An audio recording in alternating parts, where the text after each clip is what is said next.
Existe uma pergunta que quase ninguém está fazendo, mas que precisa ser feita com urgência. A Europa está desaparecendo diante dos nossos olhos? Não por guerra, não por fome, não por invasões militares clássicas, mas por algo muito mais silencioso, muito mais profundo e muito mais perigoso: o colapso demográfico. Pouca gente percebe, porque esse é o tipo de notícia que quase não ganha destaque, mas o que está acontecendo agora na França é histórico. Pela primeira vez desde o fim da Segunda Guerra Mundial, morreram mais pessoas do que nasceram no país. Isso não é um dado qualquer, isso é um sinal civilizacional. Bom, eu sou o Queiroz, do Instituto Zarael. E no vídeo de hoje eu quero te explicar de forma clara, didática e profunda o que está acontecendo na França. Porque isso não é um problema só francês, mas europeu. E porque no fundo isso diz muito sobre o futuro do Ocidente como um todo. Bom, quando a gente fala em crise, normalmente pensa em economia, inflação, desemprego ou guerra. Mas existe um tipo de crise ainda mais grave. Porque ela não se resolve com decreto, nem com política pública rápida. É a crise demográfica. Quando um país deixa de ter filhos suficientes para substituir sua própria população, ele começa a morrer lentamente. Os dados recentes mostram exatamente isso. A França, que por décadas foi vista como uma exceção positiva dentro da Europa por ter uma natalidade relativamente mais alta, cruzou uma linha simbólica e perigosa. Em um único ano, o número de mortes superou o número de nascimentos. Isso não aconteceu por acaso, é o resultado de décadas de queda na fertilidade, envelhecimento da população e escolhas culturais profundas. Hoje a taxa de fertilidade francesa está muito abaixo do nível necessário para a reposição das gerações. Para um país se manter estável ao longo do tempo, cada mulher precisa ter em média pouco mais de 2 filhos. A França está muito distante disso. E o mais grave, esse número continua caindo. Isso gera um efeito dominó. Menos crianças hoje significa menos trabalhadores amanhã. Menos trabalhadores significa menos arrecadação. Menos arrecadação significa um Estado cada vez mais endividado, tentando sustentar uma população cada vez mais velha. A conta simplesmente não fecha. E aqui entra um ponto central que muita gente evita discutir.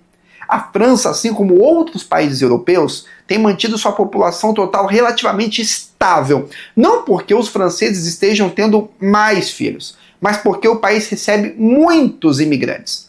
Ou seja, a população cresce artificialmente por migração, não por natalidade interna. Isso muda tudo, porque população não é apenas número. População é cultura, valores, visão de mundo, religião, hábitos sociais. Quando um país deixa de se reproduzir e passa a ser reposto por fluxos migratórios constantes, ele começa inevitavelmente a se transformar por dentro. Em vários países da Europa Ocidental, a taxa de natalidade entre a população nativa é dramaticamente baixa. Enquanto certos grupos de imigrantes apresentam taxas de fertilidade muito mais altas, isso significa que em poucas décadas, a composição cultural e social dessas nações pode mudar de forma profunda e irreversível. Esse não é um debate moral simples, nem um debate de preconceito, como muitas vezes tentam rotular. É um debate demográfico, político e civilizacional. Quem vai sustentar o sistema de previdência? Quem vai formar a força de trabalho? Quais valores vão orientar as leis, as instituições e a educação? Esse fenômeno não está restrito à França. A Alemanha, a Suíça, a Finlândia e vários outros países europeus registram quedas históricas na natalidade. O que antes parecia um problema distante, agora já é uma realidade concreta. O futuro chegou mais rápido do que muitos imaginavam. E isso gera um paradoxo inquietante, meus amigos. Ao mesmo tempo em que a Europa envelhece e tem menos filhos, ela se torna cada vez mais dependente de imigração em massa para sustentar sua economia. Mas essa imigração, se não for bem integrada, transforma profundamente a sociedade, gerando tensões culturais, políticas e religiosas. Há poucos dias, inclusive, vimos algo quase surreal. Países do Oriente Médio demonstrando preocupação com a radicalização de seus próprios jovens em universidades europeias. Isso mostra o nível de desordem cultural que algumas regiões da Europa atingiram. O que está em jogo aqui não é apenas economia ou estatística, é identidade, continuidade histórica e coesão social. Uma civilização que não se reproduz biologicamente dificilmente se sustenta culturalmente.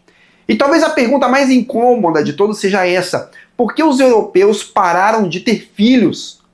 A resposta envolve medo do futuro, insegurança econômica, desvalorização da família, individualismo extremo e uma cultura que perdeu a noção de sacrifício e continuidade. Sem filhos não existe amanhã. Sem amanhã não existe projeto civilizacional. O colapso populacional não é apenas uma crise técnica, é uma crise espiritual e cultural. A França pode até manter seus números populacionais por mais algumas décadas graças à imigração, mas a França que existirá no futuro não será a mesma França que conhecemos hoje. E isso vale para boa parte da Europa. Entender isso não é ser alarmista, é olhar os dados com honestidade. É perceber que decisões tomadas hoje moldam o futuro de amanhã. Se você quer entender os grandes desafios do nosso tempo, demografia, cultura, política e civilização, se inscreva no canal e acompanhe o Instituto Zarael. Aqui a gente não foge das perguntas difíceis, porque algumas civilizações não caem de uma vez, elas simplesmente deixam de nascer.